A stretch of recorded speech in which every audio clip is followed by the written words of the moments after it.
नमस्ते, मी Snehal गरपणकर. SP9 मराठीमध्ये आपलं पुन्हा एकदा स्वागत. तर पाहूयात आजची विशेष बातमी.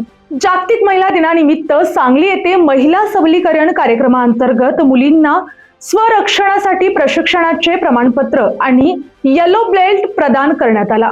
मुलींमध्ये आत्मविश्वास वाढवणे आणि कोणत्याही परिस्थितीत स्वतःचे रक्षण करण्यासाठी सज्ज राहावे या उद्देशाने हे प्रशिक्षण देण्यात येत असल्याचे यावेळी सांगण्यात आले. तर पाहूयात आजची सविस्तर बातमी. या उपक्रमामुळे प्रशिक्षण घेतलेल्या मुलींच्या आत्मविश्वासात मोठी वाढ झाल्याचे दिसून येत असून त्यांचा उत्साह पाहून समाधान वाटत असल्याची भावना मान्यवरांनी व्यक्त केली.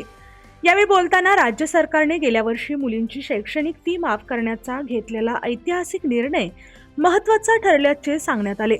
या निर्णयामुळे उच्च शिक्षणात मुलींचे प्रमाण लक्षणीयरित्या वाढले असून यासाठी यंदाच्या अर्थसंकल्पात 1800 कोटी रुपयांची तरतूद करण्यात आली आहे.